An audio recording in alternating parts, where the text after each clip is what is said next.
Here's Representative King. Hang in there with me.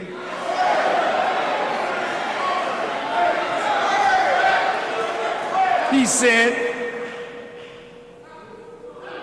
for the last, I don't know how long now, this lowlife, Michael Jackson, his name, his face, his picture is all over the newspapers, television, radio. All we hear about is Michael Jackson. Upset. He said, let's knock out the psychobabble. This guy was a pervert. He was a child molester. He was a pedophile. And to be giving this much coverage to him day in and day out, what does it say about us and our country?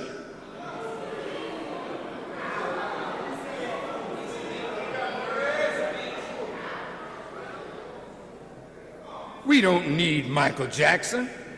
Yeah, he died. He had some talent. Fine. People are dying every day. Men and women are dying in Afghanistan. Let's give them the credit they deserve. Yeah, and they're there on the basis of some BS by your former president and the government of the United States. They are there to die for nothing. They can't win.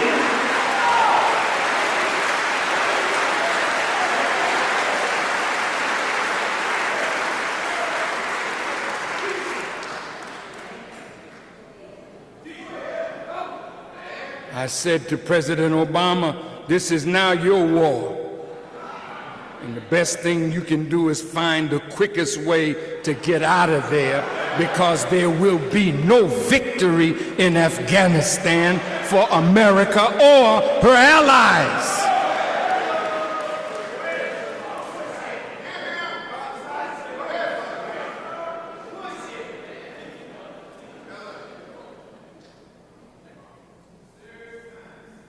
Now, was Michael Jackson a pervert? Was Michael Jackson a pedophile?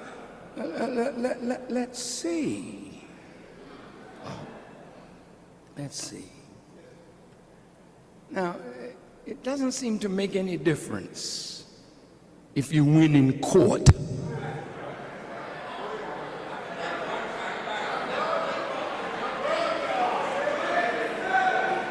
Now, the only time that he went to court on these charges, he won. It's like poor O.J. He won in court. He didn't kill nobody. We're going to try him again.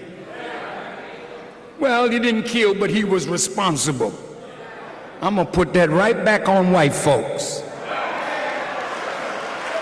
The present generation of white people are not guilty of the crimes that were committed against black people.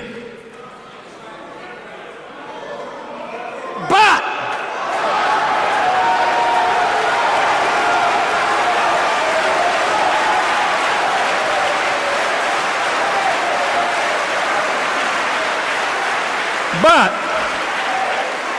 you have benefited from the crimes of those that went before you, that put you in your privileged position. So now you have to accept responsibility to help clean up the mess that your fathers made, or else.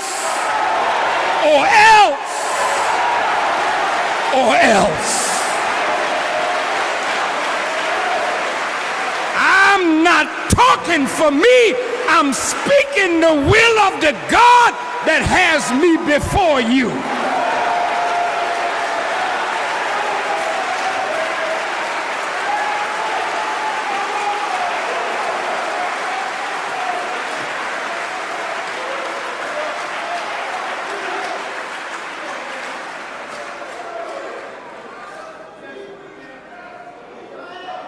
Now, it was mentioned that the former accuser of Michael in 1993, Jordan Chandler, had retracted his claim and now says that his father pushed him to do it. Well, I had my research people check it out, because I don't want to be guilty of any false statement. And according to Snopes.com, a website that tracks down the veracity of internet reports and rumors, this report is not true. However, there is a transcript of a phone call made by the boy's father that makes the boy's claims highly suspicious. On July 2nd, 1993, in a private telephone conversation, Evan Chandler was tape recorded as saying, quote, "There was no reason why he, Jackson, had to stop calling me. I picked the nastiest SOB I could find." Evan Chandler's lawyer, Barry Rothman. All he wants to do is get this out in the public as fast as he can, as big as he can, and humiliate as many people as he can. He's nasty, he's mean, he's smart, and he's hungry for publicity. Everything's going to a certain plan that isn't just mine.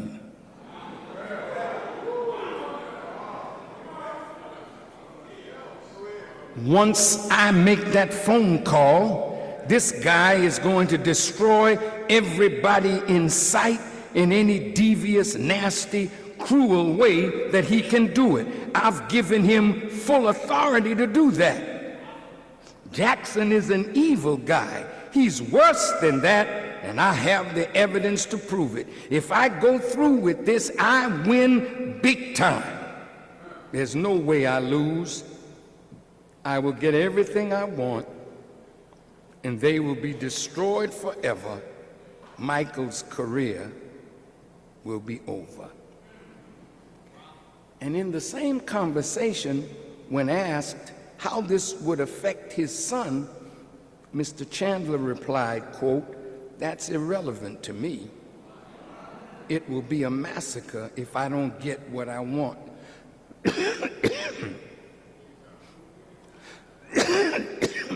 It's going to be bigger than all of us put together. This man, Jackson, is going to be humiliated beyond belief. He will not sell one more record. The recorded conversation was a critical aspect of Jackson's defense against the upcoming allegation made against him. He and his supporters argue that he was the victim of a jealous father whose only goal was to extort money from the singer. Now, what you gonna do to Michael? You're gonna strip him. You're gonna destroy him. You're gonna make sure that he'll never sell another record. You're gonna destroy his career. This isn't just me, the father, talking. It's a conspiracy.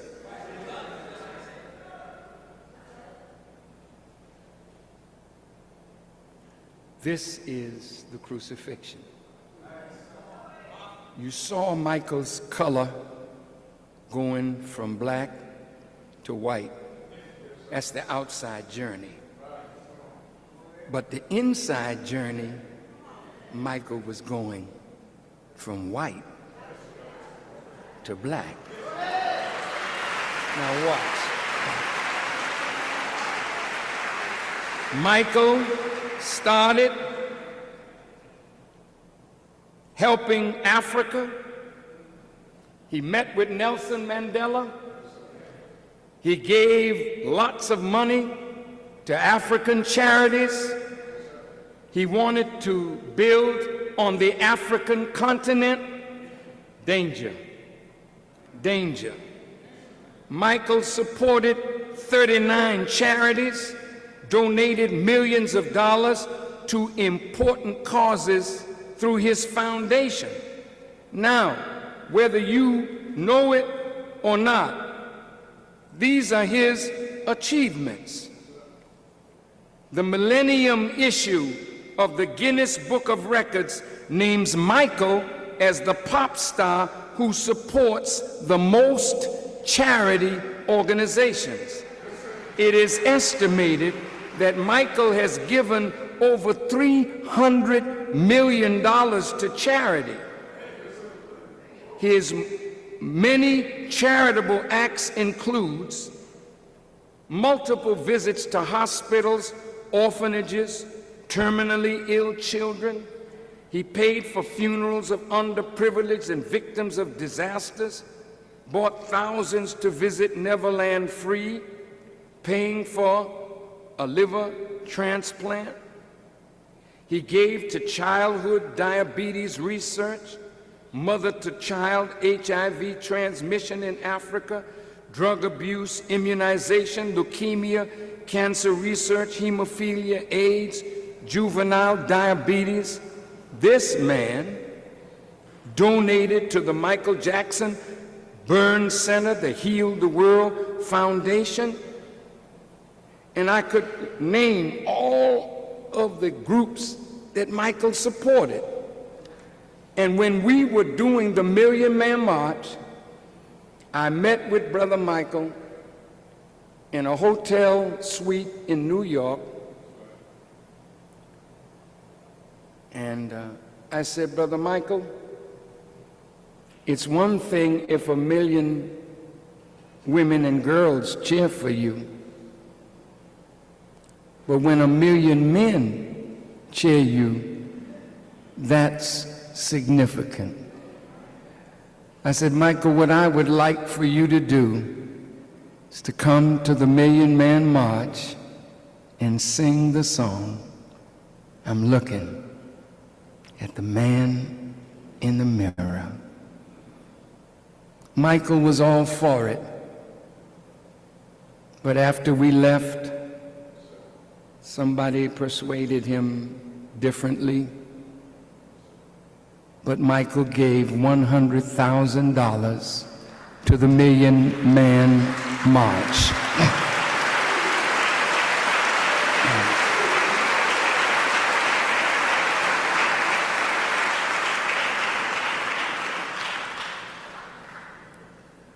Michael Jackson, in his fight against the record companies, I met with him in Florida, and he and I had a private dinner, and I told him that I was going to the National Press Club and that I was going to talk to the world about the neoconservatives, most of whom are Zionists, and their program for a new American century, where they were advising the government, and Bush in particular, and the policies that were made during the Bush administration were all out of this project for a new American century by the neoconservatives. I said, Michael, I'm going to step out and call attention to this to the world. He said, you would do that, Minister? I said, yes.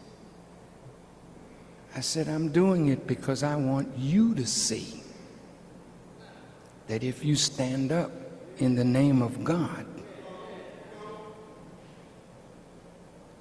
you will be the winner. I want you to see that when I step up and call them out, I'll be around. And I'm around. And I'm around. And I'm alive. And I'm getting stronger by the day. God has kept me alive because there's more work for me to do.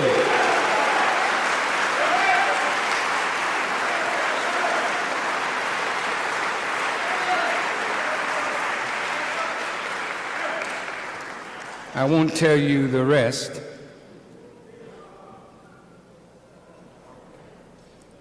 But I got a call, I think 7 days before he passed away. It was from a lawyer whose name I won't call, who said, Farrakhan, please get in touch with Michael. He's in serious trouble. I said, what do you mean? He said, Michael agreed to do 10 concerts. Now they've booked him for 50. And we're afraid that he won't be able to fulfill the obligation, and he will be sued, and this will be a way for them to take his legacy, the catalog that he owns. I said, well, what do you want me to do? He hasn't called me. He said, but there are people close to him that are followers. I said, really? He said, yes. I said, well, give me a few days, let me think about it. I went to Africa,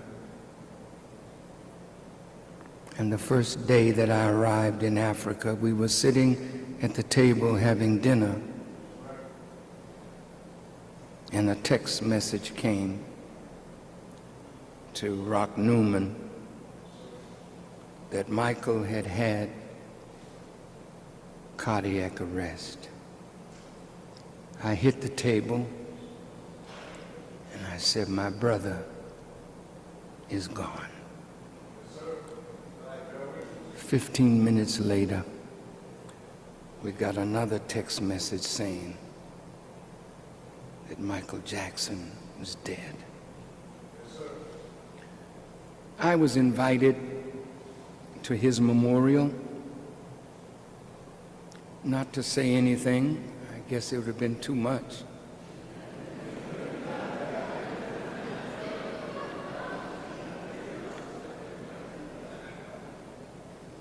The same people that controlled his final concert appearances were the persons who put together the beautiful memorial that we saw, and it was a beautiful memorial for our brother.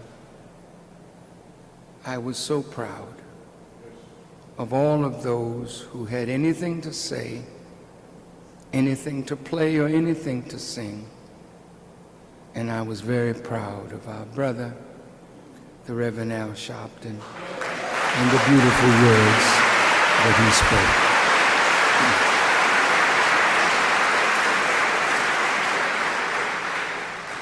CNN kept calling me because they knew I was there, so they wanted me to say something. But when we were to go up to speak to CNN, we had to have certain credentials and they weren't available. So I said, look, let's go.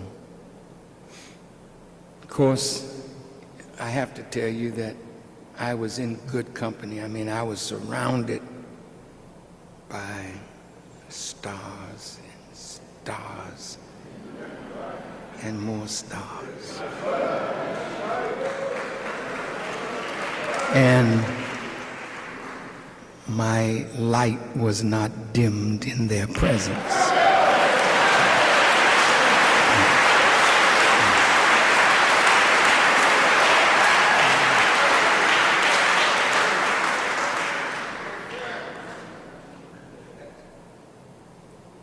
At the repast, I talked to his family and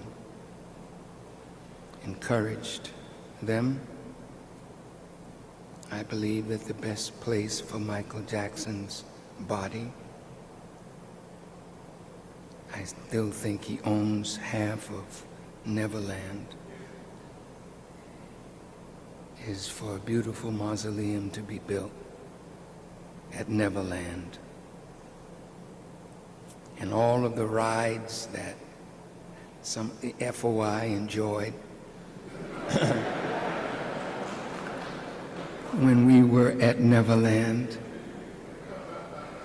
while I and Michael were having long talks, the brothers were in the bumper cars.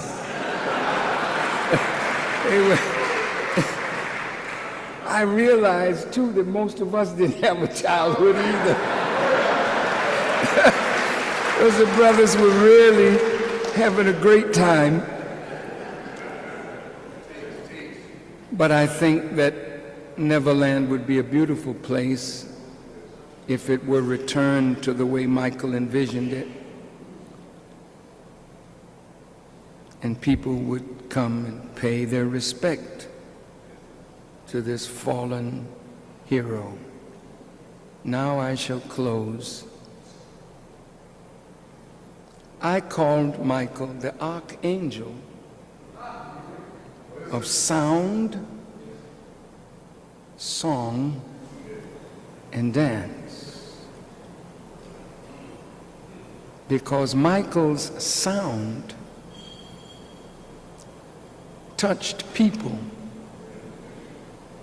of every race, culture, ethnicity, persuasion, religious, political, sexual orientation. Michael touched it all. I used the term Michael, the archangel, because an angel is a person of tremendous height, lofty, not in stature, but lofty in the way he moves. Angels, they're among you, but you can't see them. I gave a 37-minute interview with CNN about Michael. Poor Don Lemon. He couldn't get the people to put it on except a few words, weak, that were not the context, you know. I'm going to tell you what they were afraid of. Because I mentioned Michael as a messianic voice. I want you to hear this. If you notice, all human beings that are born make a universal sound. I don't care whether you're white, you're black, you're rich, you're poor, any ethnicity, tribal origin, all babies come into this world making the same sound. They cry.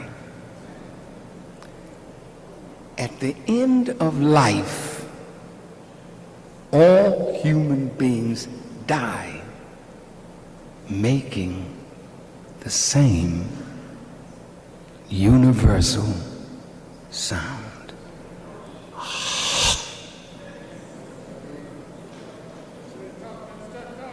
It's only between life and death that the sound becomes confused. And it's like the Tower of Babel, because we have so many religions, so many ethnicities, so many nations, so many flags, so many tribes, so many ideologies, and we're all confused with each other. The universal sound coming in, the universal sound going out. Question: when will there be a universal sound during the time of our lives? You remember when I was talking about Brother Barack when he was just a senator? I noticed how he was gathering people from every hue, every color, every race, every ethnicity around him, and when you watched, as I did, you could see oneness in the people surrounding Brother Barack. That told me that he was a messianic voice. See, these are like heralds. You know what a herald is? When the king is coming,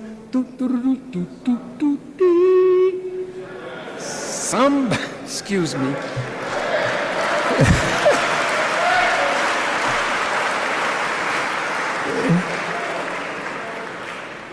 Barack made a sound that people all over the world were attracted to. Talk to me. There's never been a president that America has produced that has garnered so much sympathy, empathy, hope in the human family as has happened with Barack Obama. Well, he has an African father and a white mother, but I think when you hear the way he spoke over Skip Gates, he had to cool it, you know what I mean? His black start coming out. You know?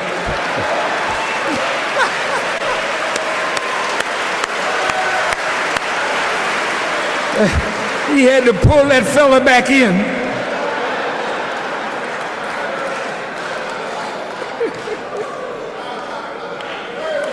But it shows you that underneath all his brilliance, his magnificence, he's one of the brothers. He's one of the brothers.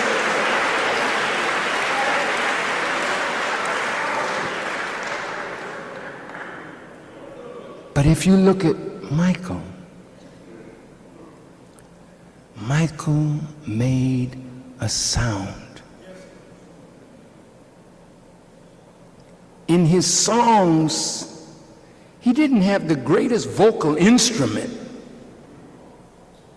but what he got from words.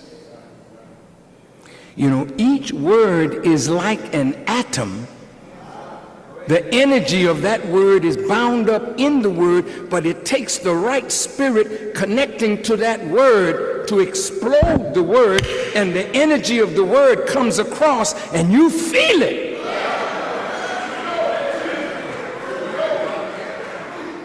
See, a lot of people are orators. That ain't where it's at.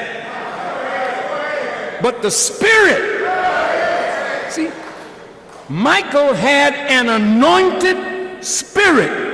So did Barack. Now watch. Michael explodes words. So at 10 years old, they say, how could this boy, 10 years old, talk about a life experience that I know he didn't experience?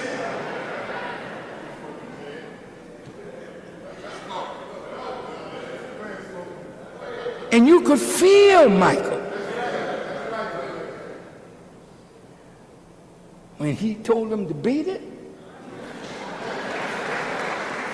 When he said, you know, that baby ain't mine. Something like that, I don't know.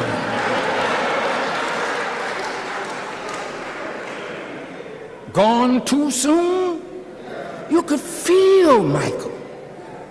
His sound, as the Bible puts it, his sound went throughout the earth.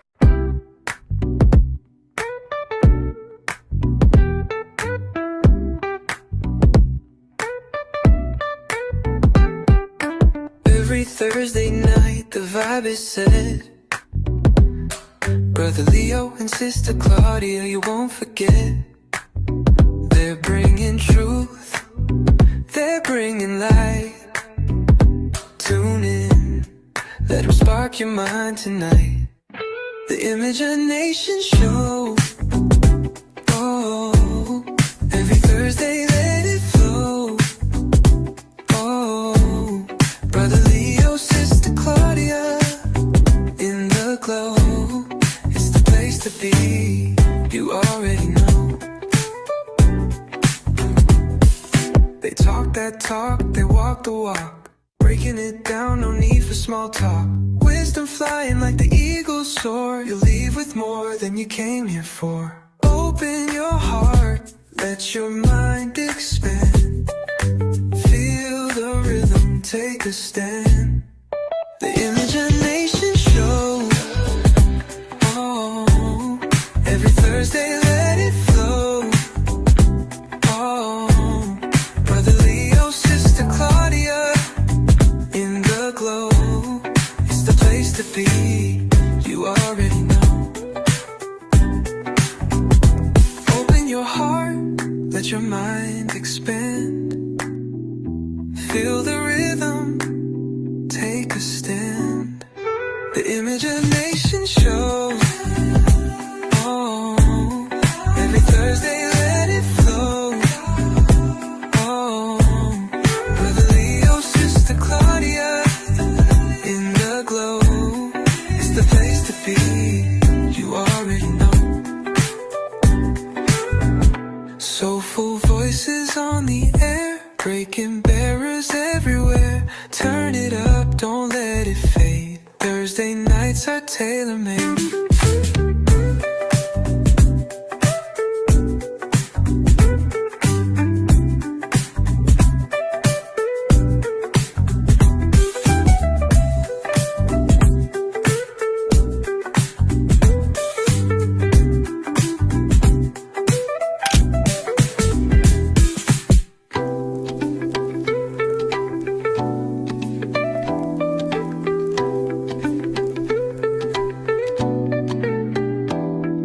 Soulful voices on the air, breaking barriers everywhere. Turn it up, don't let it fade. Thursday nights are tailor-made.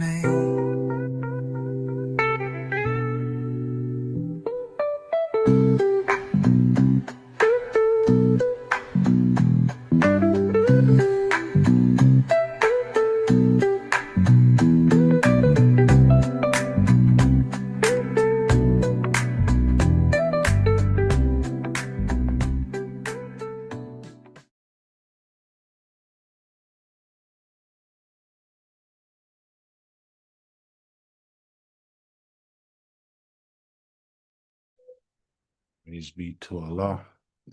In the name of Allah, the Beneficent, the Most Merciful, I bear witness that there is no God but Allah, and I bear witness that Muhammad is his servant and messenger. I want to greet you, my dear beloved brothers and sisters, in the greeting words of peace. We say it in Arabic, Assalamu alaikum. Walaikum salam, sir. Welcome, welcome, welcome, dear beloved family, to another episode of the Imagination Show.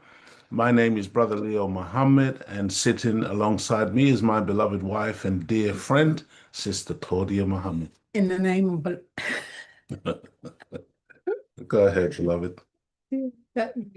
in the name of Allah, the Beneficent, the Most Merciful, I bear witness that there is no God but Allah, and I bear witness that Muhammad is his messenger. I greet you all in the greeting words of peace of Assalamu alaikum. Wa alaikum salam, beloved. Yeah, sorry. I just had to drink quickly and like it's stuck in my throat. Okay. Yes, how are you all? And I must say we are enjoying the sun today. The 2 days of 2 days, sun, today and the summer. tomorrow, inshallah. Inshallah. Yesterday was sunny, but there was a wind that bit your skin after, isn't it? It was quite cold yesterday. Yes. Lovely sun, but it was cold. But all praise is due to Allah. Thank you once again for tuning in wherever you are on the planet Earth. Thank you. And is that my Medina? I can see Medina. I don't know if it's our Medina. Inshallah. Identify yourself, Yes, Medina. Medina. Also, family, please let us know where you are. Let us know where you are. You know, we have our regulars here who always inform us of exactly where you are. I know that one of our regulars is currently visiting somewhere else at the present time, Who's that? and he's informed us. Let me see. I did see something. Let's have a look. Somebody's visiting somewhere, Okay. and you can have a look, sister. Well, while you're looking, also, Yes. and assalamu alaikum to my sister Madia, who I spent the afternoon with. Wonderful. I had a wonderful time at sister's home. So thank you, sister, for opening up your home to me. And assalamu alaikum, Sister Daisy, Sister Lorna, Yes. and Sister Paulette 2X. Okay. It's our brother Stephen Brown. He said coming today from Pembroke, Georgia. Ah, He's nice. visiting, Okay, visiting, lovely. Visiting probably family. visiting family. But Lovely. yeah, let us know where you are, family, and also don't forget to like, share, and subscribe to the Imagination Show. It helps the show to grow and develop. And also at this time, call a friend, a relative, a loved one. Let them know that the Imagination Show right now is live on YouTube and also on Zoom. Yeah. And Dear it is from family. Medina. Assalamu alaikum, Maddie. Oh, praise be to Allah. And assalamu alaikum to our big brother Errol Muhammad. Wonderful, tuning in. wonderful. Yes. Dear family, we're going to get right into our subject today because, you know, I do have quite a lot in truth Yes. to get through, and I'm just praying that Allah will bless us to be able to achieve what we need to. Just Inshallah. bear with me. How are you all? I pray that you're safe and well during these dark times that we're living in. It's very, very dark, and people are just so savage. It's not nice. Yeah, it's Not nice on the roads. It's getting crazy out there, Yes. family. I don't know how your roads are in the States or wherever you're on the planet Earth, but everywhere in London, full of potholes. Before you could keep your eyes in front of you, you literally have to Watching the road. Yeah, watching the road. The potholes are disgusting. And I mean, in the UK, it's one of the places where you pay the most Yes. to drive on the roads. You know what I mean? You got to pay road tax and all of this kind of stuff, which is supposed to maintain the roads. But man, if you look, you just see more and more deterioration of the society. Everything is falling apart. Everything is in disrepair. And, they take the money, but nothing really gets done. And we are looking at the decline of the West, dear family. Make no mistake about it. Dear family, welcome to episode 232 of the Imagination Show. Today is Thursday, April the 30th. Wow, April is May tomorrow. finished. Yeah, May. May Day tomorrow. This is 2026, and the title of our show today is The Living Legacy of Michael Jackson. I hope you were listening to the Honorable Minister Louis Farrakhan a couple of minutes ago, because man, and I would implore you to find that lecture, The Crucifixion of Michael Jackson, and revisit that by the Honorable Minister Louis Farrakhan, because it's extremely powerful. Today, we're going to be playing quite a number of clips from that particular lecture as we deal with this subject, because we think it's important that we remind ourselves of this wonderful, wonderful human being. I wrote in the chat a few minutes ago that I know some people are going to be upset, vexed, angry at this subject matter, because I know, unfortunately, many of you fell for the propaganda of the media back in the 90s when they were absolutely slandering and going hell for leather in their bid to destroy this man. But understand this, family. Michael Jackson is in a long line of beautiful human beings that have been absolutely destroyed, by this vicious and wicked media. And unfortunately, once again, I think it was Malcolm X that pointed out the fact that the media will cause you to fall in love with the enemy and hate your friend. Yeah. Words to that effect. I'm paraphrasing. You see, but this is the kind of world that we live in today, where so many people fell for all of the propaganda and the hype, and they have a jaundice, a poisoned perspective when it comes to Michael Jackson and many others, Yes. Muammar Gaddafi and many others, because they took hook, line, and sinker what was fed to them via the media. And it's very, very difficult, family, to, admit when you've been made a fool of, when you have been hoodwinked, as again, Malcolm X said, when you've been bamboozled, when you've been took, when you've been had. And it's very difficult to come back and admit that, I need to look at this story afresh and new. That's right. Because I'm telling you, family, when you live in a world where the basis of their world is lies, That's right. deception, and evil doing. I mean, my God, in the Holy Quran says, when an unrighteous man brings you news, look carefully into it, lest you harm a people, you see, and then regret it later. And this is the nature of the world in which we live today.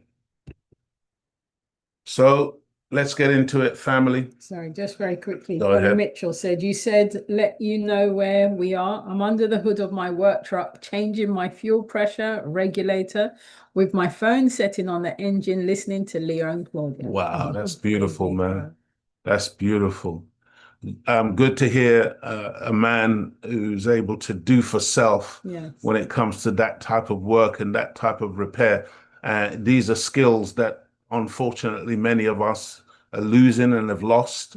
We can't fix our own car. We can't change a light bulb. We can't do a little bit of carpentry. These are real skills that are necessary for men and women as well. But I mean, it makes me sad when I see today just how many of us, we have to call in somebody to do everything, No, family, we need to redevelop these skills. Go ahead, Praise sister. be to Allah that you're not like that. No. I'm one of these brothers. I can put my hand to most things by the grace and mercy of The only Allah. thing you don't touch is electric. I refuse to touch electrics or plumbing because when I've tried these things historically, they've not worked out very well. So I tend to leave electrics alone, and I tend to leave plumbing alone, dear family.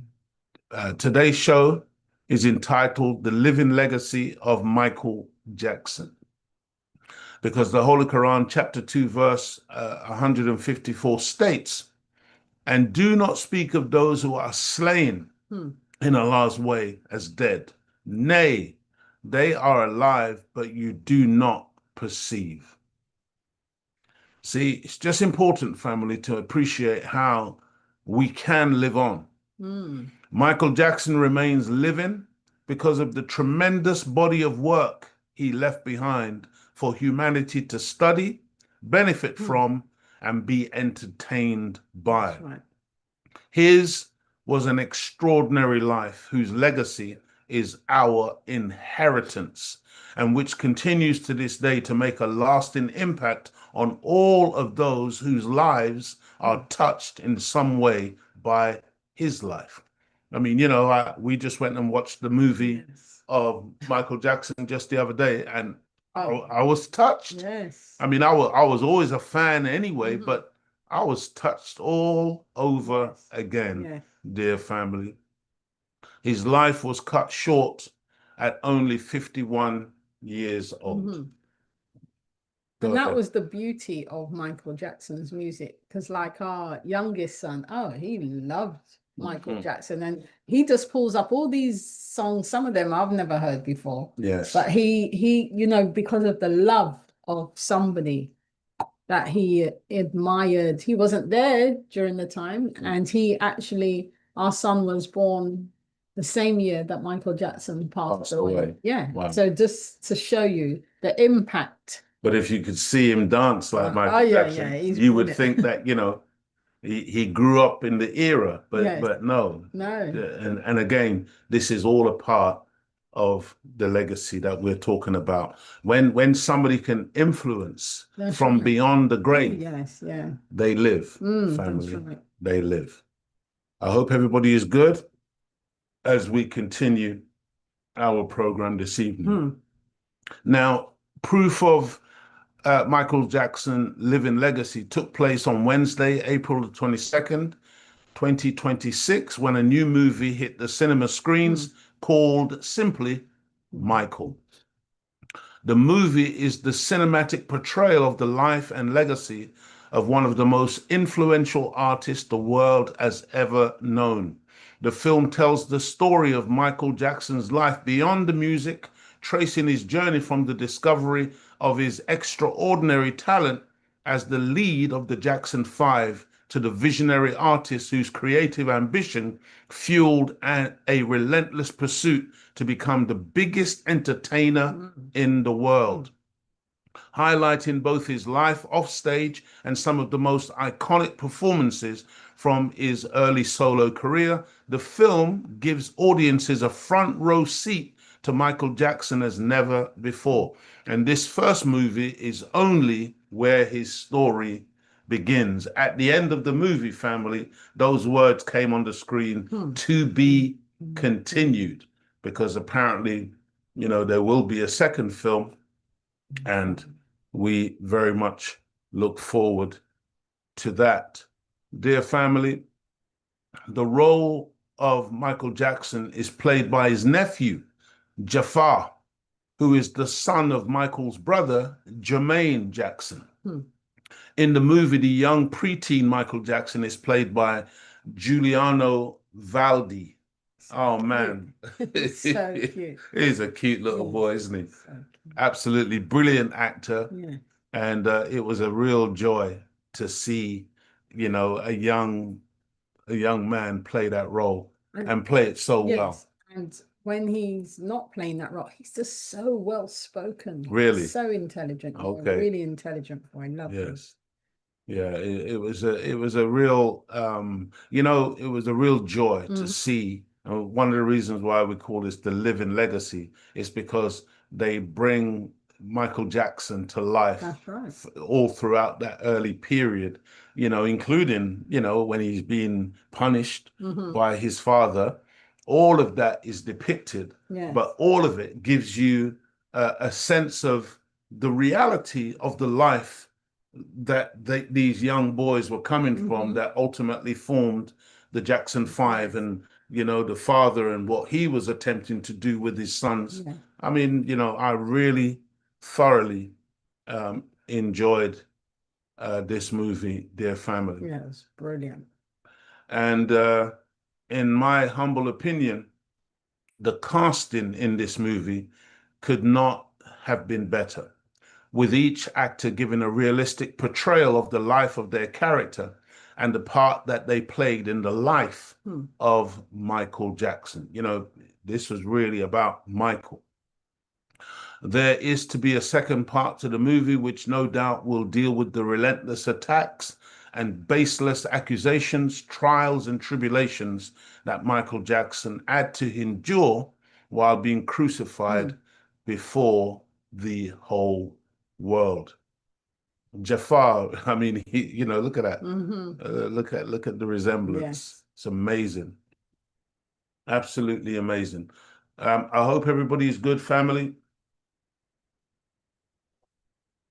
If you have any questions as we go along, put them in the chat and we will attempt to answer if we can.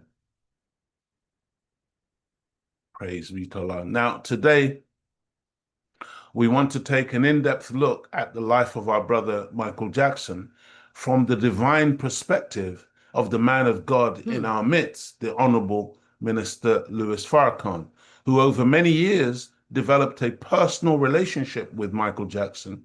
And as a direct result of the minister's love for Michael, we witnessed this extended love and support while Michael was under false accusations and a public trial. It was the Fruit of Islam, the FOI from the Nation of Islam, NOI, who provided his security in the face of relentless public scrutiny and a vicious media campaign. Michael was guarded and protected all throughout those polarizing days of his trial. If you go back and look at the images, you see that it was the FOI who were taking care of him. Go ahead. Is that Michael Jackson or his nephew? I was gonna ask the question. I've done it later on. You'll see I've done it on another image. As to, is that Michael Jackson his nephew, or is that his nephew? I didn't do it on this one, but I actually believe that this is Jafar. Yeah, it looks like him. I believe it's Jafar. But I mean, what a great job that they've done. Where now you're having to question. Yes, yeah. Who's Is it? Yes, Is it yes. Michael or is it actually his nephew?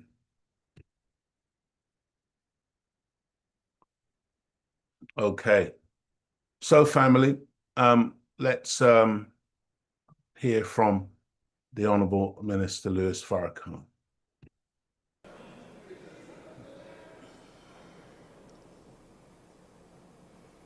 Who is Michael Jackson in all of this?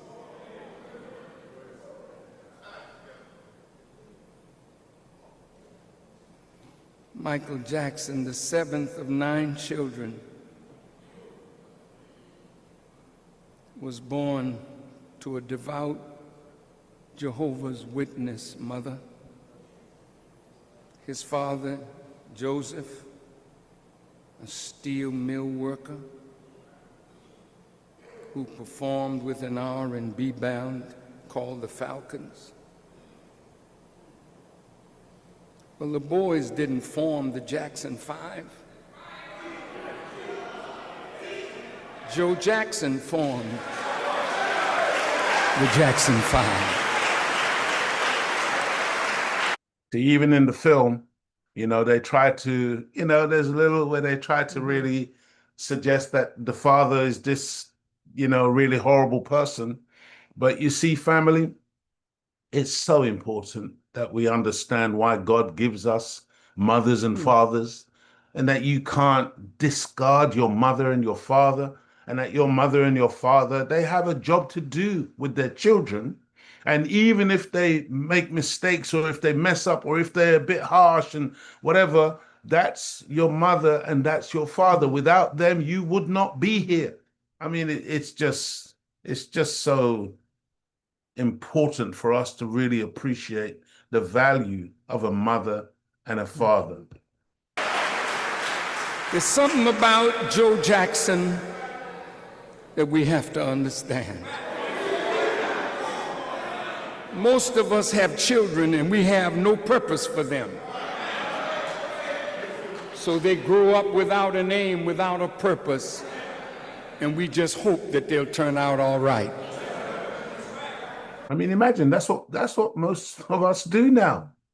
We leave our children to be raised by the television or by their mobile phone or by their peers out in the street or by these crazy schools that we went to that messed us up. Now we turn our children over to the same system. Think about it, family. And everybody is now scared to try and force and push their children in a particular direction. Do you think that Serena and Venus Williams would have turned out the way they did and become the champions if it wasn't for their father? And we can go on and on and on. You see, the parents, man, I'm telling you, we have such a responsibility for our children, but there's so much interference now in that parent-child relationship by government, and many of us have now, it's like we've washed our hands and we say, okay, take our children, do with them as you see fit. Joe Jackson had a purpose for his children. And at 5 years old, the Jackson 5 became national hit. The Honorable Minister Louis Farrakhan's mother put the violin in his hand at 5, was it? And absolutely forced him to play it. He didn't want to play it. Forced him to play. He didn't want to carry it to and from class because he felt like it was a bit sissy, whatever. But praise be to Allah that his mother was absolutely strong, because that violin helped the minister to become the man that he is today, if you understand how God works.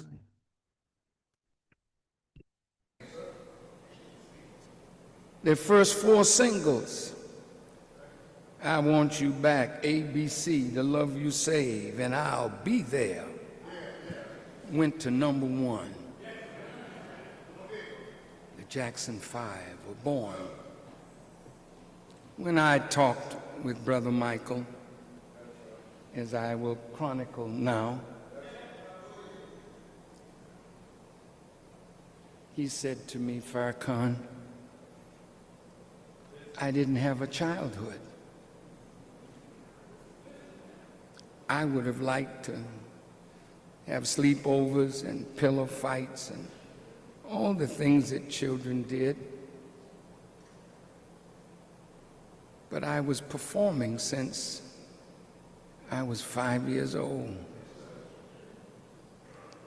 That's why Michael found so much joy with the young lady, Brooke Shields. And when he met with Shirley Temple Black, they both sat down and cried together, because Shirley Temple Black was a childhood star that I remember when I was a little boy. And they, when you're gifted like that, you don't have a childhood because somebody's pushing you. And through pushing the gifted ones, the parents and others can become wealthy. I told Michael, I said, Michael, in the world of wisdom, we don't have time for foolishness.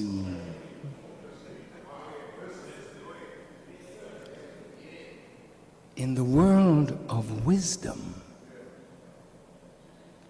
you plan for your baby when you know you've conceived. And even before that, when you get down on your knees, mother, black, brown, red, yellow, or white. Remember, family, the Honorable Minister Louis Farrakhan is now talking about how to give birth to a God. You have so much agency, mothers and fathers, in planning the type of child that you want to produce. Please don't underestimate your power. When you know you are expecting, then the person that wants to make a great child, they go down on their knees and they vow what is in their womb to God. Listen, as this new life is being formed in the womb. It has eyes, but it cannot see, but ears, it can hear. It hears its mother's heartbeat. It knows its mother's voice. It hears what goes on in the environment around it. So a pregnant woman is so precious that you must never expose a pregnant woman to things that would damage that which is growing in her womb. Some people play voices to their child. Some play music to their child. And even though the Quran says when the child is born into the world, it knows nothing, but it has an inclination. I have a daughter who recently gave birth, and I know that she was playing the Honorable Minister Louis Farrakhan continuously whilst the baby was growing in her womb. And I'm telling you, man, this baby, oh, that baby is so beautiful.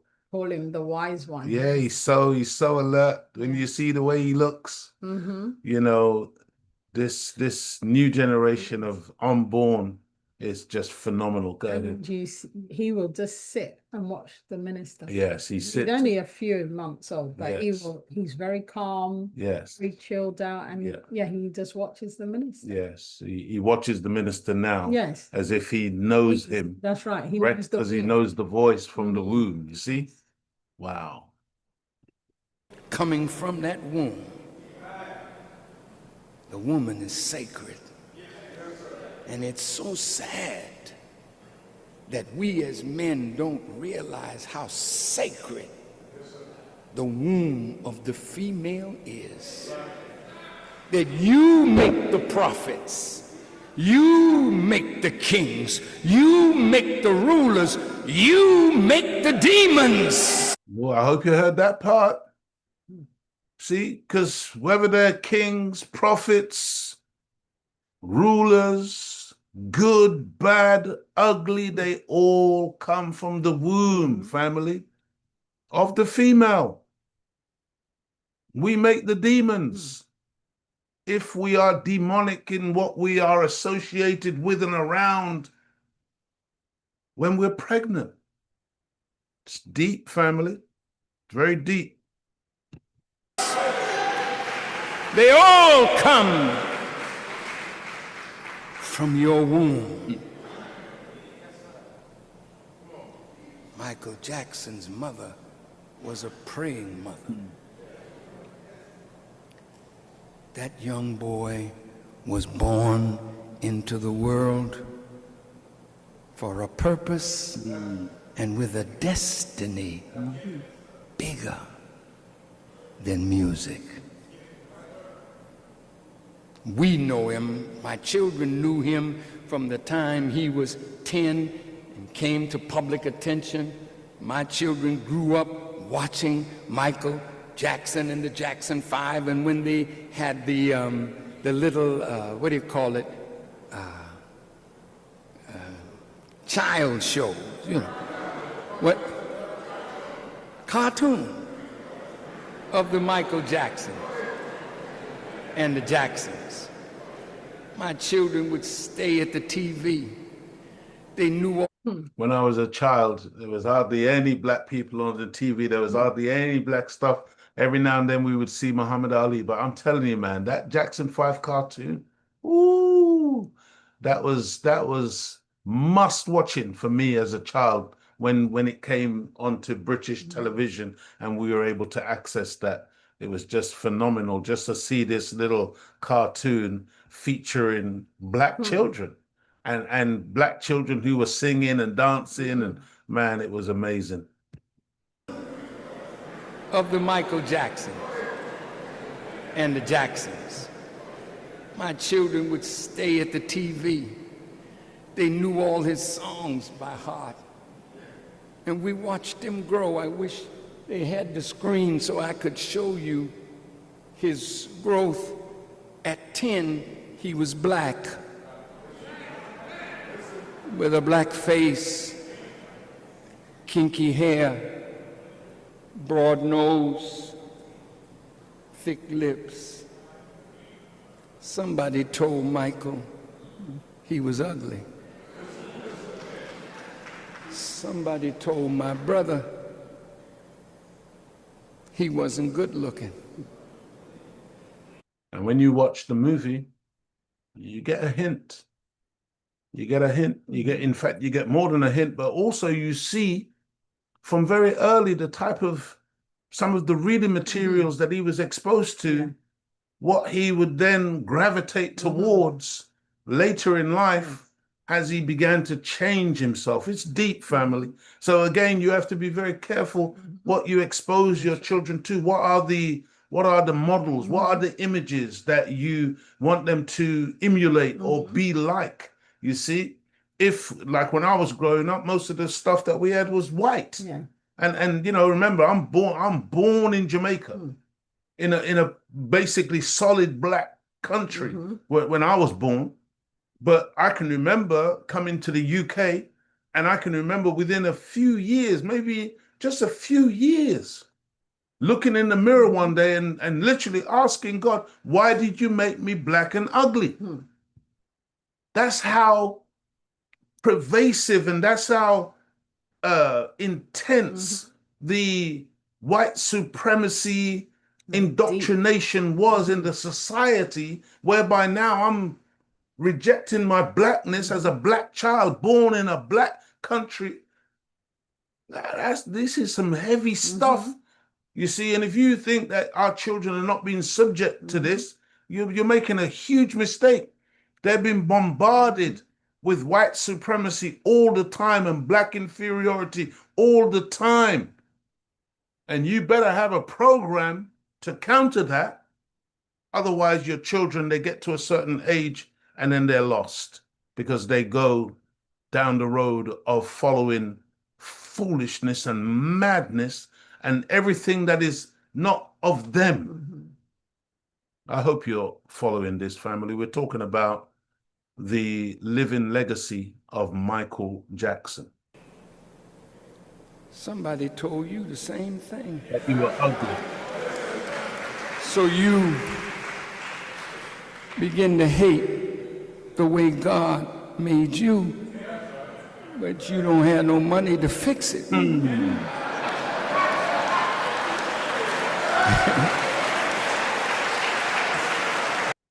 Wow. It goes deep.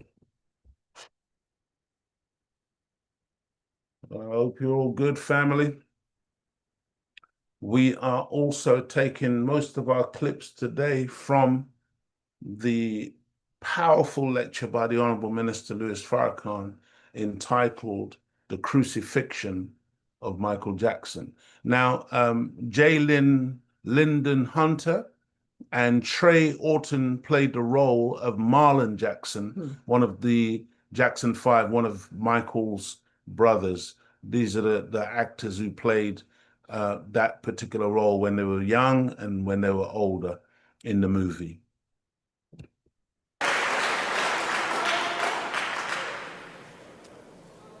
This is a strange subject, the crucifixion of Michael Jackson. Why would we, as intelligent, believing people, put Michael Jackson in the same kind of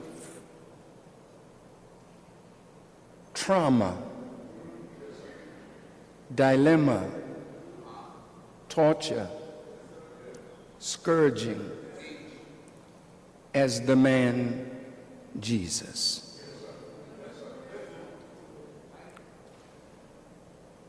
They mocked Jesus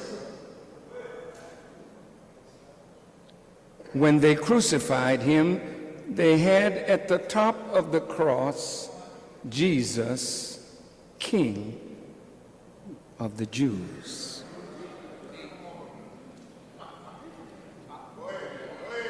Michael Jackson also a king, being crucified, the so-called king of pop.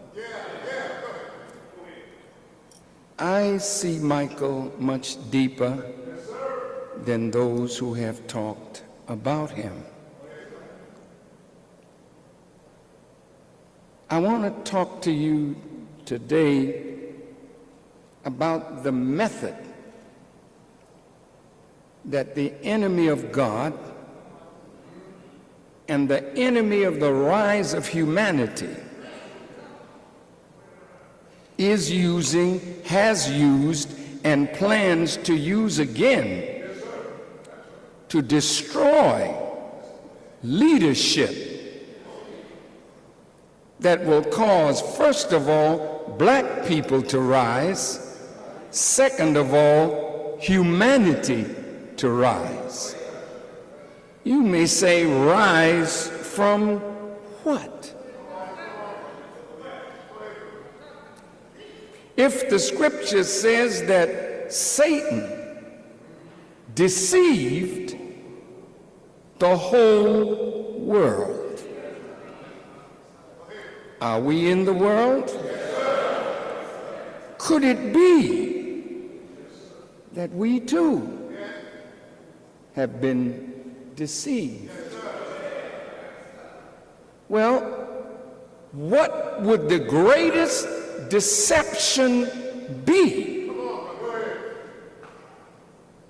It would be to deceive humanity about the one that is coming to end Satan's world. I'm going to say it again. The greatest deception would be to deceive humanity about that one that is prophesied to come to end Satan's world and bring in a kingdom wherein all human beings can find peace and security and justice. Such is the Messiah. The Jews do not believe that Jesus of 2,000 years ago was in fact the Messiah. Their theologians are more correct than the Christian theologians. The Christian theologians believe that Jesus of 2,000 years ago was in fact the Messiah. So the greatest deception of humanity today would be to put our minds back 2,000 years ago, to blind us to the time in which we are living, when the Messiah would absolutely be present in the world.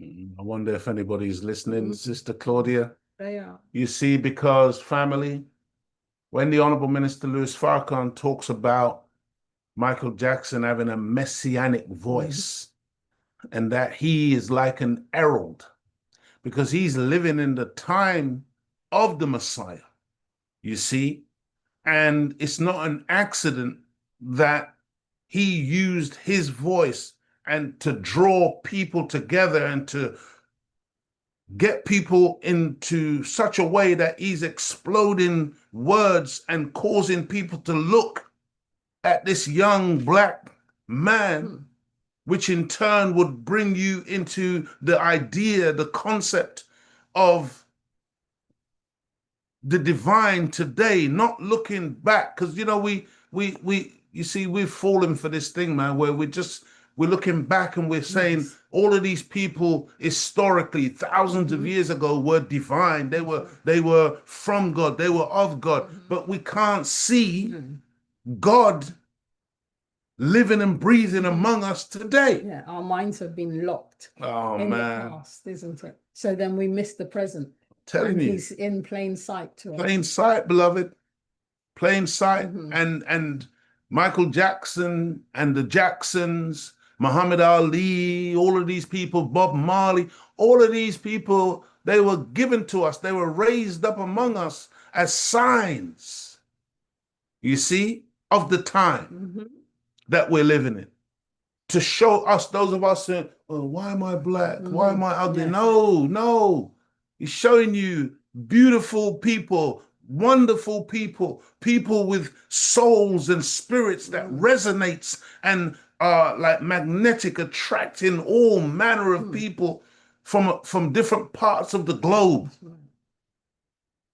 Not adhering to the stereotype that the enemy is painted, that we are some low life, nothing people who should just pray for death so that when we die, we can go to a heaven somewhere in the sweet by and by, somewhere in the sky.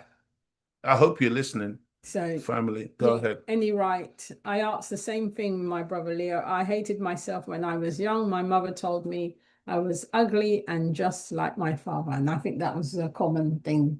Common thing. There. That's what I was told. Didn't you I was have, didn't you have, ugly. yeah, didn't you have the Yeah, experience? ugly and your nose is so flat.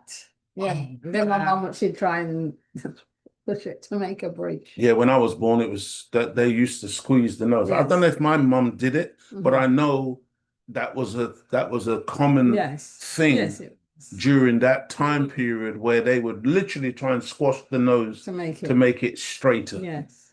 I mean, imagine, family.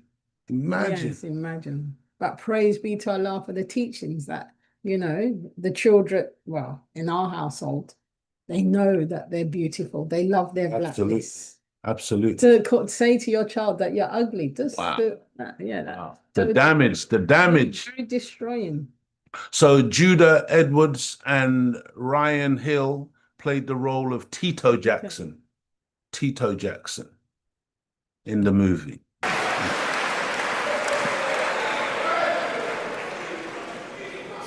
So, as Brother Michael began to get a little money, he began to try and fix things. Well, I read something. He had about 6 nose jobs. Listen. He had a lot of stuff done. He had money, and he was working on himself. I had a conversation with brother. He said to me, he said, "Minister, they always made us see black people as ugly people in the jungles of Africa." Listen to his words to me. He said, "But then I began to study, and I saw that some of these great Egyptian pharaohs, they were beautiful people."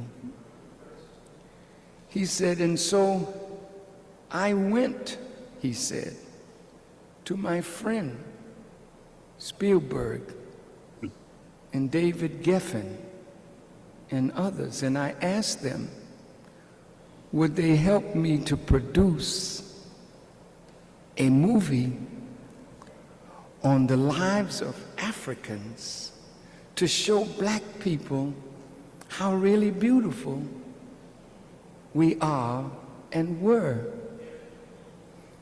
He said they turned him down, and he said he decided he would do it himself.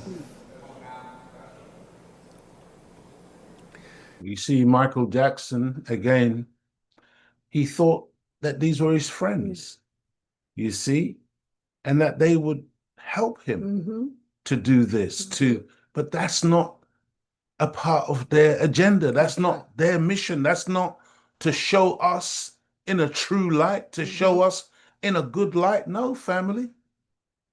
If that's ever going to happen, we're going to have to do that ourselves. and it's Spielberg this year who has the film out. I think was called Discovery, with the mothership. There's another movie. Yes. Another movie coming out that features a mothership, or at least another space vehicle similar to Close Encounters of a Third Kind. And Spielberg is behind that one as well. Yes. Because slowly but surely they have to reveal the reality of what's coming. That's right. It was Hollywood whose first movie. What was the first movie? Birth of a Nation. The Birth of a Nation. How did it portray us? And how has Hollywood portrayed us? And who were they portrayed us in Birth of a Nation as maniacal, rapist, dangerous people. I mean, that was the first Hollywood movie, you know, and that's how they were depicting black people, family.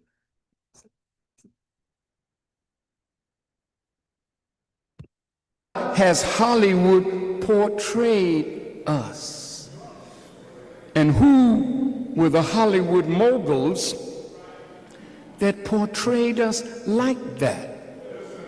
Am I anti-Semitic, or are they anti-black? They know our history, and they wanted to keep our history from us so that we would never be inspired to rise above what they had portrayed us as. So in terms of your vocabulary, brothers and sisters, within your vocabulary, the language of them being anti-black must be incorporated. See, they like to talk about anti-Semitism. No, you have to turn it back on them and let them know that you know that they are in fact anti-black. You see, and we can prove that reality at no limit of time. That's right. We can show the receipts, we can show their history and what they've done to black people, which proves their anti-blackness, where their accusation of us being anti-Semitic, I mean, they can't show one iota of evidence in that direction. See? So let's incorporate that vocabulary, dear family, of their anti-blackness. I didn't write no book called Little Black Sambo.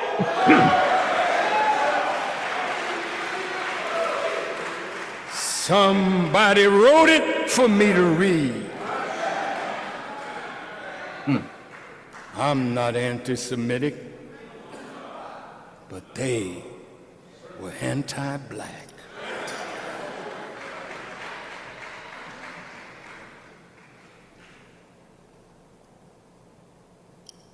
As Michael grew, he began to change. He fixed his nose, he fixed his chin, he took some of the fat out of his jaws, and later on, you know, he contacted this skin disease called vitiligo. They say it first appeared on his hand, and that's why he started wearing the glove. But as you know, vitiligo, it takes away your pigment, and you'll have one part of you very light, almost like an albino, and the other part is natural. Michael, being before the public, he didn't want to be spotted, so he went to dermatologist who sped up the process. So Michael went from black at 10 years old to white in his 40s. They say when he died, his body was chalk white. He was bald from the burn in his hair, so he wore a wig. And they say that the pain that he suffered from that burn is what started him on the pain medication.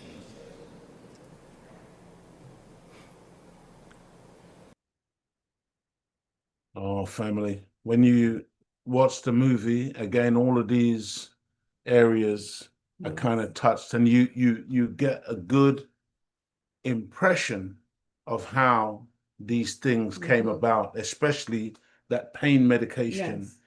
When they start to give you these drugs, and then ultimately you become addicted to that, because what happened to him with that fire when he was doing that Pepsi advert, man, it was very, very serious, family. And he literally could have lost his life. Now, Nathaniel Logan McIntyre and Joseph David Jones played the role of Jackie Jackson. Okay, Jackie Jackson. Those are the two characters who played those particular roles in the movie. When Michael had Johnny Cochran as his attorney, I was in Los Angeles, staying at the home of the health guru, Dr. Torrey. And Johnny Cochran called me, and he said, I need you to talk to Michael. He's really going through something. Well, I didn't know what Michael was going through. This was my first conversation with Michael. It was in the 80s. And when I talked to Brother Michael, he was in deep depression. And I said, Michael, out of our pain came our creative genius. I said, if it were not for the pain of slavery, we wouldn't have spirituals, nor would we have blues or gospel. All of it came from our pain. That great gospel song that Martin Luther King wanted to hear the night before he was killed, Precious Lord, Take My Hand, was written by a Chicago brother who had just lost his wife. And in losing his wife, he went into the room, and his pain brought out that magnificent song. I said, let your pain, Michael, serve your creative genius. That's all I said. After that, Michael came out with the album called History. Now listen, it's serious. Because I didn't know what was giving him pain or who. But when he made that history, he starts talking about the pains. History. How many victims must there be slaughtered in vain across the land? And how many struggles must there be before we choose to live the prophet's plan? Every day, create your history. Every path you take, you're leaving your legacy. Every soldier dies in his glory. Every legend tells of conquest and liberty. Don't let no one get you down. Keep moving on higher ground. Keep flying until you're the king of the hill. No force of nature can break your will to self-motivate. She say this face that you see is destined for history. And you know, family, I really want to encourage all of you to really go online and look up the lyrics to Michael Jackson's songs, because I think you'd be very surprised just how much Michael Jackson was fighting back and how much his lyrics were constructive and powerful. They weren't just lightweight things, they weren't surface, but oftentimes Michael Jackson's music was such that it was more, you know, dance, we're dancing, but we're not necessarily listening to the lyrics, to the depth of the lyrics. So I encourage you to, because you know, you can go online and just type in the lyrics. You want the lyrics, you want to read the lyrics. Read the lyrics without the music, and you'd be pleasantly surprised just how much of a fight back Michael Jackson was making against these enemies and those that were trying to destroy him. I mean, man, you know, so many of his songs were just so powerful. Dear family, Jaden Harville and Jamal R. Henderson played the role of Jermaine Jackson. Let's listen to the Honorable Minister Louis Farrakhan some more, breaking down his relationship and divine perspective on Michael Jackson. Then he wrote, "They don't care about us."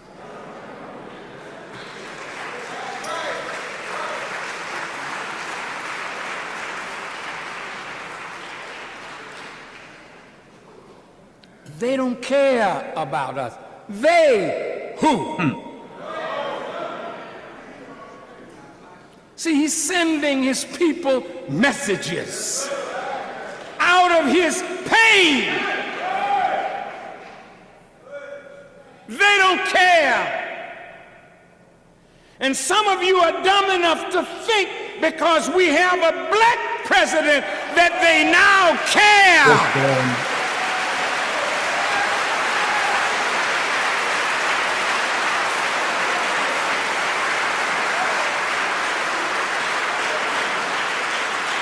If it does not get better for the least of us, then somebody still doesn't care about us. Skinhead, deadhead. Everybody gone mad. Situation, aggravation. Everybody allegation. In the suite, on the news. Everybody dog food. Bang, bang, shot dead. Everybody's gone mad. All I want to say is that they don't really care about us. Beat me, hate me, you can never break me, will me, thrill me, you can never kill me, Jew me, sue me, everybody do me, kick me, kite me, don't you black or white me. That's what Michael was talking about.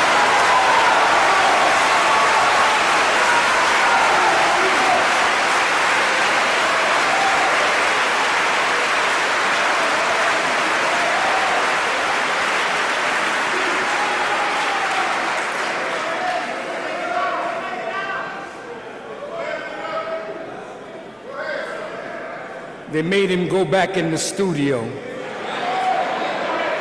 and change those words. And Michael was labeled anti-Semitic. Tell me what has become of my life.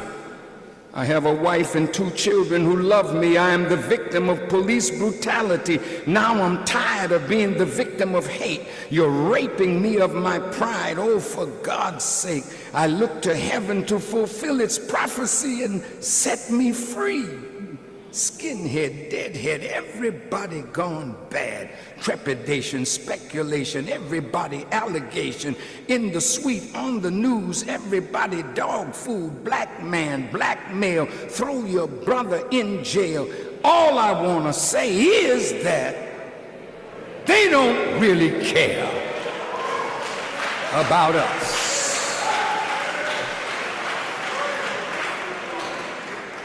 Tell me What has become of my rights? Am I invisible because you ignore me? Your proclamation promised me liberty. Now I'm tired of being the victim of shame. They're throwing me in a class with a bad name. I can't believe this is the land from which I came. You know, I really do hate to say it. The government don't want to see. But if Roosevelt was living, he wouldn't let this be. No, no. Skinhead, deadhead, everybody gone bad. Situation, speculation, everybody litigation. Beat me, bash me, but you can never trash me. Hit me, kick me, you can never get me. All I want to say is... Wow. Wow, wow, wow. Family, telling you, man, our brother absolutely went through it, but he was fighting back. He was trying to inform us of what was really going on in that Hollywood circle. Dear family, in the book of John, chapter 8, verse 7, Jesus says, "Let him who is without sin cast the first stone." See, you know, because some of us, we the way we operate, man, you know, we're so sinless, you know, and we love to throw stones at other people. And like I said earlier on, you know, they slandered Michael Jackson and they pointed fingers at Michael Jackson and they made all these baseless accusations. And so many of us, we just go along. We whatever the devil says, we lap it up like intellectual pigs. We suck it all up. See? But again, I say, let him who is without sin cast the first stone. In the Holy Quran, chapter 16, verse 61, it states, if Allah were to punish humanity for their sins, not one soul would be left alive. Not one. Not one. The Honorable Minister Louis Farrakhan deals with some of the hypocrisy fueling the criticism and judgment of Michael Jackson. Let's listen to the minister. You see, when I thought, man, you was going to talk about the crucifixion. I told you. I told you to be patient. I want to show you Michael from another angle. He was more than an entertainer. He was more than a song and dance man. There was something divine about this brother.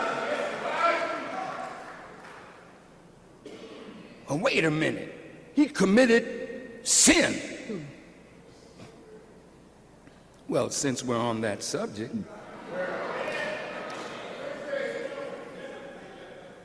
do you know anybody that has not? Let's talk to the holy ones in the audience. Are there any of you, starting with myself, that has not done something in our life that we would be ashamed of if it became public? Talk to me. Come on. You pastors, you preachers, you cardinals, you popes, you imams, you mullahs, you sheikhs, show me one that has not committed sin.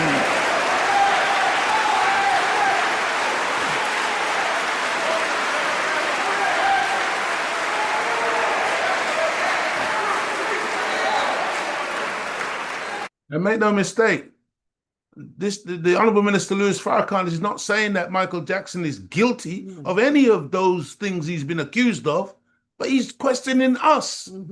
See? Because we love to be able to throw rubbish on somebody else as if we're all good. That's all. Look at self, man. Committed sin.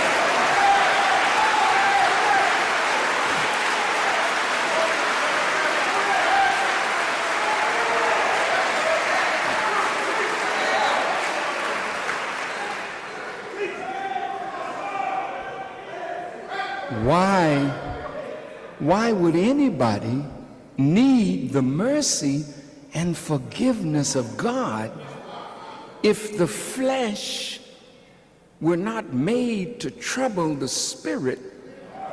And sometimes the flesh wins out in that struggle. And even though we know right from wrong, isn't it true that we sometimes stumble? Well, all right. So I'm coming back to Jesus. I love him so much. These Jewish rabbis, they had found, this woman in adultery.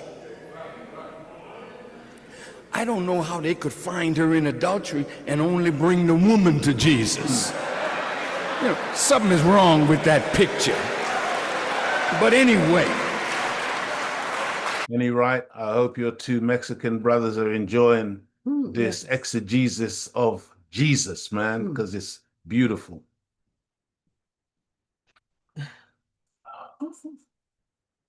Messed up. How did you? It doesn't matter. So Coleman Domingo played the role of Joe Jackson, the father of Michael Jackson. I'd like to speak to the press for a moment. This is a season where the press loves to find something of error in a human being and blow it up and talk about it and scandalize the person like the people behind the lens of the camera have no sin. Wait a minute, if you were clean, I could see you doing what you do. It seems like the media delights in finding something wrong with somebody. Now I'm getting to crucifixion. See, crucifixion in the modern Rome, America, is the modern Roman Empire. You keep looking back to ancient Rome. Ancient Rome is gone. Modern Rome is going. Now, in the meantime, in modern Rome, they have always feared that somebody would rise from among us and unify black people. Listen. And should they go to war with a foreign government, that we might join on to that foreign government and come against them. So just as it was in the time of Jesus, the prophet, and Herod, the king, they wanted to kill all boy babies. So there's a plot against the black male. And it's real, brothers and sisters. And any one of us that shows his head as a potential leader, the eyes of our enemies are on that one. Listen to me carefully, because if you show that you could be a messianic voice, then they will move to silence you. Now listen to J. Edgar Hoover's words. You see Michael Jackson, when he would go into all of these different nations around the earth, and literally the military would come out. He would mobilize all of these forces that would come out. The people would come out en masse. He would pack out the largest stadiums all around the world. You remember in the Malcolm X movie, that policeman? When, you know, the depiction of Malcolm X calling out the FOI to surround the police station, what did he say? Too much power for one man to have. What they failed to put, the word that was missing from that statement was too much power for one black man to have. The Honorable Minister Louis Farrakhan calling 1 million men to Washington and 2 million show up. Too much power. That's right. The Honorable Elijah Muhammad forming the Nation of Islam and recruiting hundreds of thousands of black men and women into an organization. Marcus Messiah Garvey bringing 6 million black people globally together. Too much power for a paranoid pharaoh who knows that his time is limited, family. Oh, man. This is so powerful, family.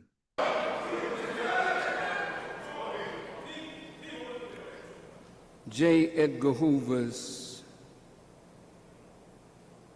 counterintelligence program was to prevent the coalition of black nationalist groups. No unity. They invested money into keeping nationalist groups separated from each other, and even plotted to get us to kill one another. Number two, the aim was to prevent the rise of a Messiah who could unify and electrify the militant black nationalist movement, and to prevent violence on the part of black nationalist groups. Not violence among each other, but violence against them. Listen, their aim was to prevent militant black nationalist groups and leaders from gaining respectability by discrediting them to three separate segments of the community. 5, to prevent the long-range growth of these organizations, especially among young people. Now here's the tactics that they used. There was no black organization that was not infiltrated by agents and informers of the U.S. government to discredit and disrupt. They used dirty tricks, including the planting of false media stories, bogus leaflets, fake publications. They forged correspondence, sent anonymous letters, and made anonymous phone calls. They manipulated or strong-armed parents, employers, landlords, school officials, and others to cause trouble for the activists. And they used law. They conducted break-ins, vandalism, assaults, and beatings. The object was to frighten dissidents and disrupt their movement. Oh, my goodness. See, family, I mean, when you really appreciate the kind of evil that we're up against as a people and the type of tactics that have been employed over the years to prevent our rise. And Michael Jackson was a victim of this same conspiratorial behavior. Dear family, Nia Long played the role of Katherine Jackson, Michael Jackson's mother, and she did a magnificent job. She did. They don't really care.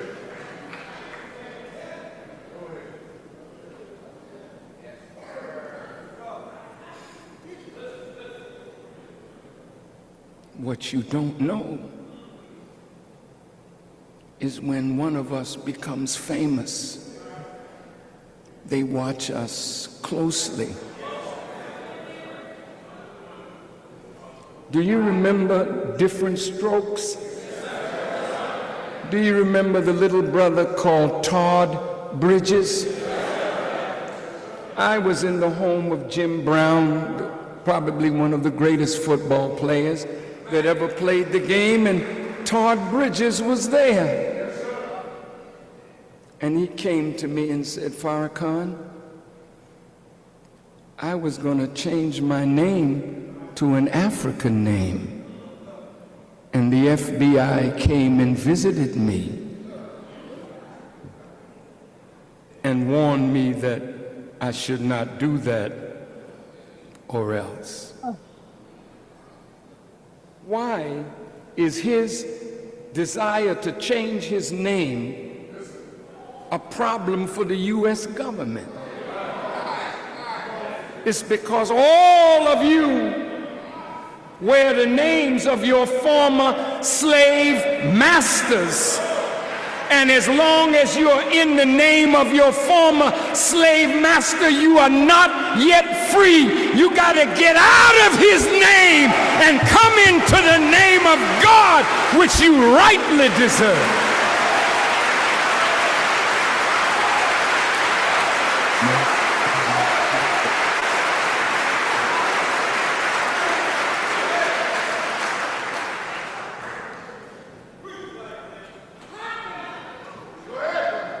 Michael then was on his way to the cross because Michael had touched the hearts of people all over the world. Michael touched the hearts of every race, every culture, every ethnic group, every tribe. There was nothing that Michael hadn't touched, and now he's becoming dangerous. Dangerous. Didn't he write some song called Dangerous? He was telling us he had become dangerous. Dangerous to whom? To those who want to keep you ignorant of who you are so they can continue to use us as tools and slaves.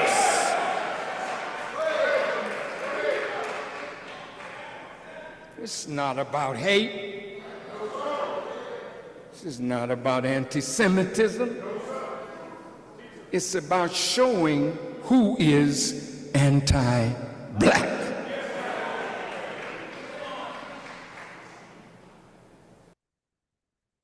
Are you listening, family? Yeah, I do.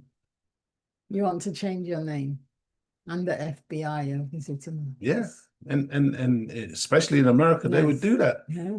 They would try to discourage black people from taking on the name of God and discarding that name because that's very, very powerful. As long as we're wearing their name, it literally means we still belong to them. They know this. It's a law. It's not something you can avoid if you're Tom Jones. Yes. No, you're not. You're not in your right name. Is it a good name as well? More than silver and gold. A good name. So says the Bible. A good name is worth more than silver and gold. See, because some of us think silver and gold. If we could just get a pile of silver and gold. No, a good name, family. Oh, man. Dear family, not only was Michael Jackson a beautiful spirit and a gentle soul, but he was also an extremely generous person to friends and strangers alike. Question, is this Michael or Jafar? Oh, definitely. Put it in the chat if you, I want to know what you think. Is this Michael or Jafar? Darlene X said Jafar. Yeah.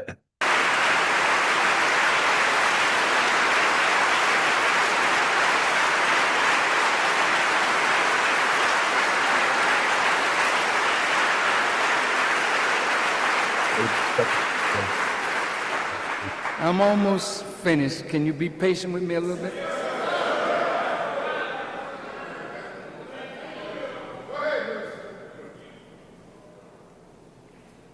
I love this brother.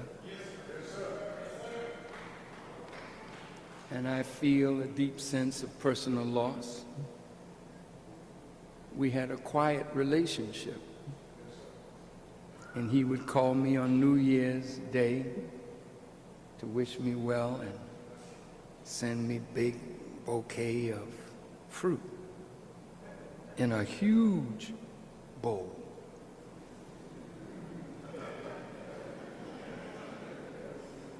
And when we would close, I would say, I love you, Michael. He said, I love you more. And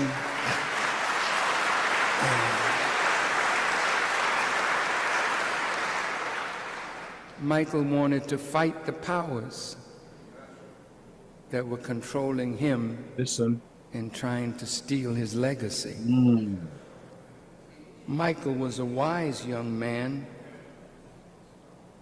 When he bought for $35 million, I think it was, the master recordings of his own music and half of a 750,000 song catalog that includes music by the Beatles, Elvis Presley, Bob Dylan, the Staple Singers, Neil Diamond, and the Jonas Brothers.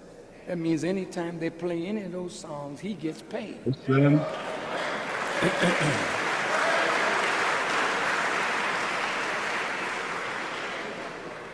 That catalog that he had is worth more than $1 billion.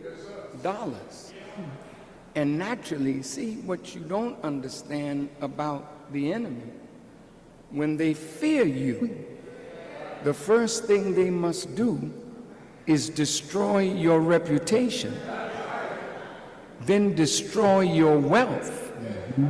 And if you're still alive, we can have him then. Because he's no more, has no more money, he's a broken man, you can have him now. Look, Michael owned Little Richard's catalog. Listen. And according to our great brother Dick Gregory, he said when Michael brought the rights to Little Richard, the architect of rock and roll, Michael returned to Little Richard the rights to his music free of charge.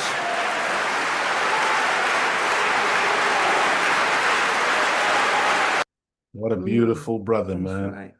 What a beautiful brother, labeled as a pedophile. See these devils?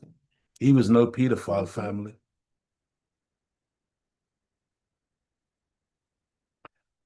So, beloved family, the white man has built a world of such corruption and deviation from the laws and statutes of God that most people on our planet do not believe any longer in the idea, concept, and much less the practice of innocence. And so a person like Michael Jackson with a childlike innocence flies in the face of this world's perverse expectations when it comes to the contemplation of a beautiful, caring, and loving relationship between a child and a grown man. In my humble opinion, the only thing Michael Jackson was guilty of was the naivety of thinking that a world like this could feel through his heart and see through his eyes. Michael said, quote, "When I see children, I see the face of God. That's why I love them so much." This was Michael Jackson's motivation, family. This was the reality of who this beautiful human being was and is. I didn't know what was in Michael's heart, but I told Michael, don't be angry with your father, because even though you didn't have pillow fights and sleepovers, those that had pillow fights and sleepovers and had a childhood, they're the ones that's buying your records, and they're the ones that's coming to see you. You had a purpose for your life. You didn't know that Michael was a lecturer. Also, thank you to all of those who said Jafar Yes. in that picture. You're absolutely right, family, of course. Thank you for your interaction. I was surprised when I read Michael's lecture at Oxford University in England. See,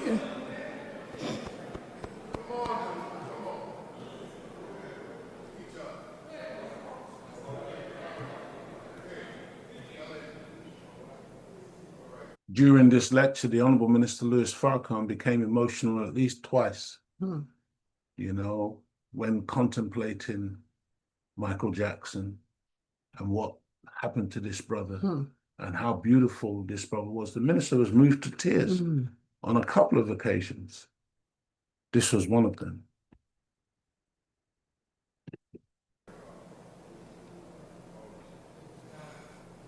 Michael was much more than a man of song and dance. Michael was a heart that beat for the love of humanity. This is part of Michael Jackson's speech at Oxford. It's titled, "Heal the Kids." It gives a view of MJ's philosophy and worldview better than any other source. And this is what Michael said at Oxford. Love, ladies and gentlemen, is the human family's most precious legacy, its richest bequest, its golden inheritance. And it is a treasure that is handed down from one generation to another. Previous ages may not have had the wealth we enjoy. Their houses may have lacked electricity, and they squeezed their many children into small homes without central heating. But those homes had no darkness, nor were they cold. They were lit bright with the glow of love, and they were warmed snugly by the very heat of the human heart. Parents, undistracted by the lust for luxury and status, accorded their children primacy in their lives.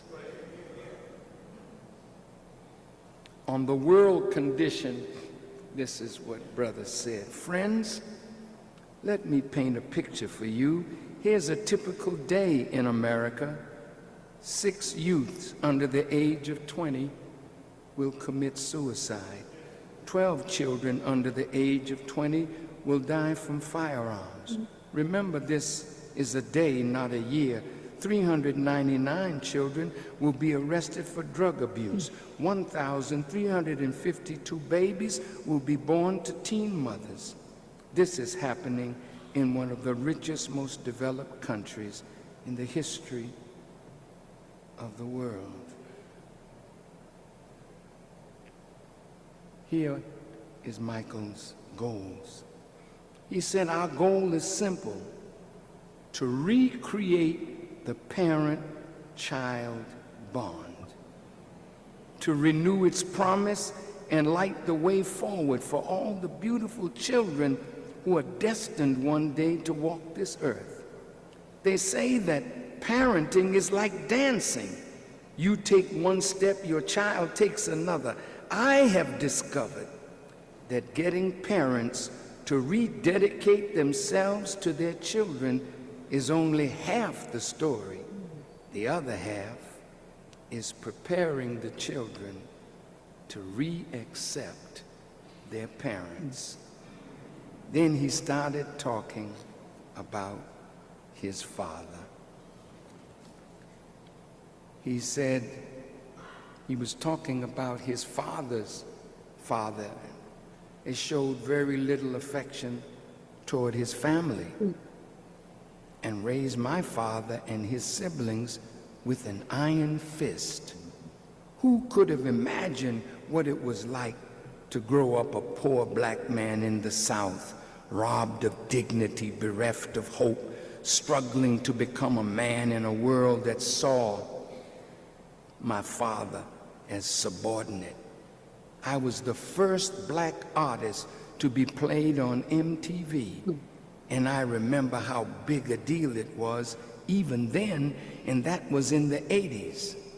My father moved to Indiana and had a large family of his own, working long hours in the steel mills, work that kills the lungs and humbles the spirit, all to support his family.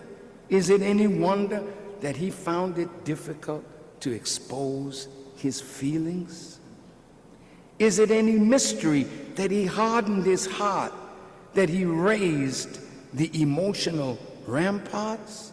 And most of all, is it any wonder why he pushed his sons so hard to succeed as performers so that they could be saved from what he knew to be a life of indignity and poverty?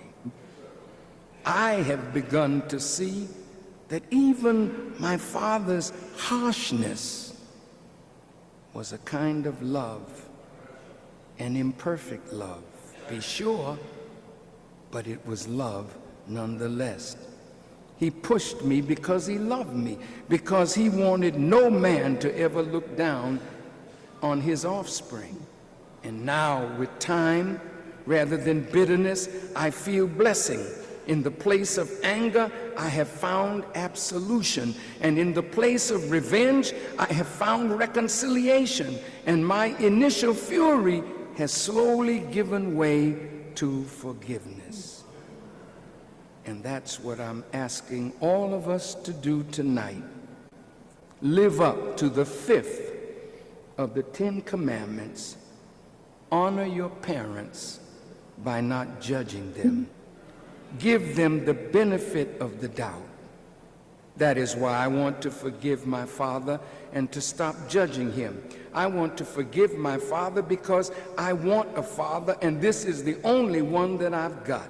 I want the weight of my past lifted from my shoulders, and I want to be free to step into a new relationship with my father for the rest of my life, unhindered by the goblins of the past. In a world filled with hate, we must still dare to hope. In a world filled with anger, we must still dare to comfort. In a world filled with despair, we must still dare to dream. And in a world filled with distrust, we must still dare to believe. Michael Jackson.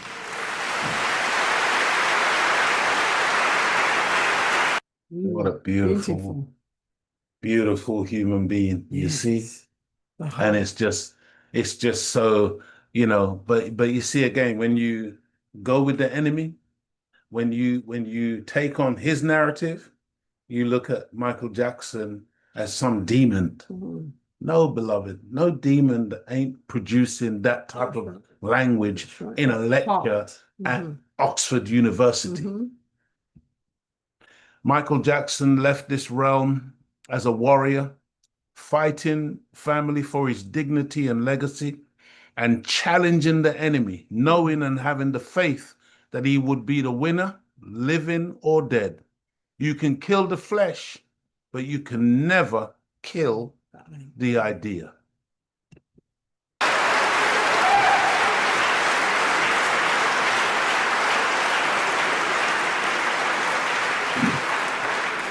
Now, I would like to tell you about Michael Jackson's money. See, knowing something about him just before he died, his final concert tour called This Is It If you watch the short video of his talk and then what he was singing, Michael said, "This is it." This was to be the end for him as a performer. Michael has written over 200 songs that have never been recorded. Michael, I watched him, you know, and the wise of the enemy, they watch him too. Michael said, "This is it."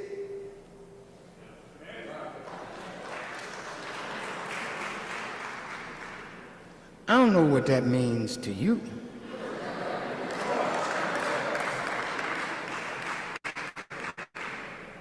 But I know what it meant to me. And the enemy watching knows what it meant too. When he raised his fist, see, what you don't know, Michael is a warrior. And when he raised his fist, he was telling all the would-be's and the wannabe, my crown is like Michael Jordan's jersey. Nobody can wear my number when I finish. You hang it up, you put my crown on the shelf, because it's the unreachable star. It's the unattainable goal. But I'm going to show the world that I am Michael Jackson, and I'm fighting for my legacy. This is it. And then when you watched him on the stage, see, he's in a militant. Look like an FOI, you know.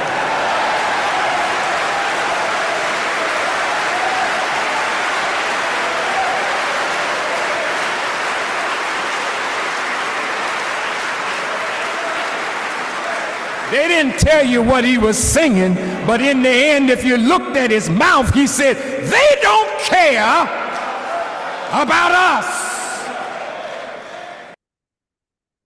Come on, family. I hope you get it. I really do. The Honorable Minister Louis Farrakhan has really taught us the reality of Michael Jackson. The living legacy of Michael Jackson continues.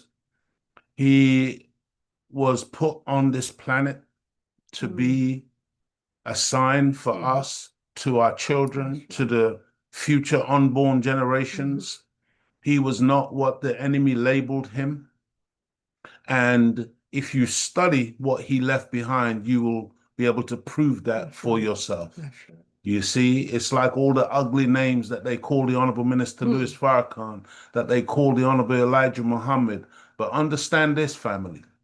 You see, bad cannot produce good. That's right. Bad cannot produce good.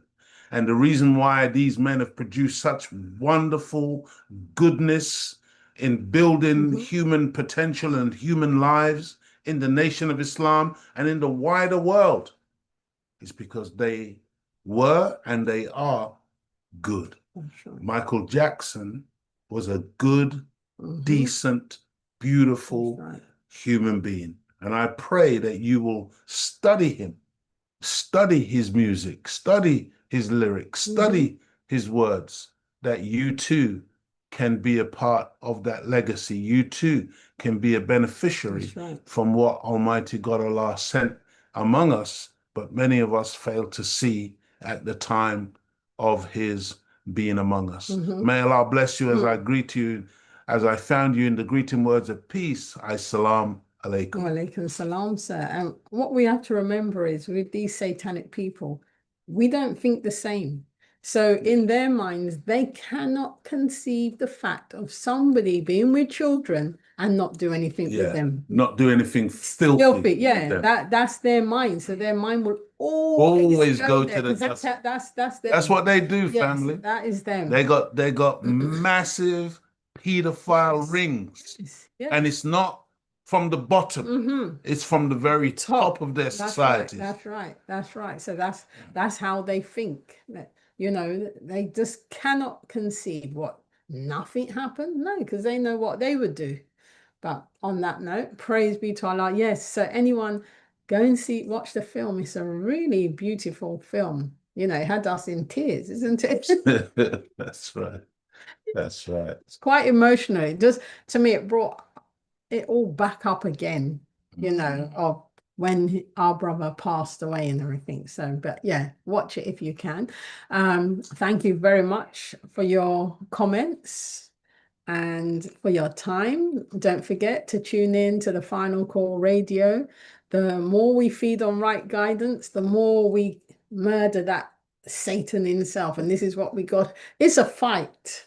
Absolutely. Especially at this time, to stay right. We've got to keep feeding. The more we feed on right guidance, the more we got to stay any right. Oh God, yeah. Any right. So you've got to stay right. So don't forget, tune in to the Final Call Radio 24 hours a day, 7 days a week. And subscribe to the Final Call newspaper and get the actual facts. Buy that newspaper to get the truth. The only newspaper that is unbought and uncompromised. You know, a lot of these papers, I don't know what they're printing. I haven't got time for them anyway. But the Final Call newspaper, absolutely, that is the one to get your food from, the truth.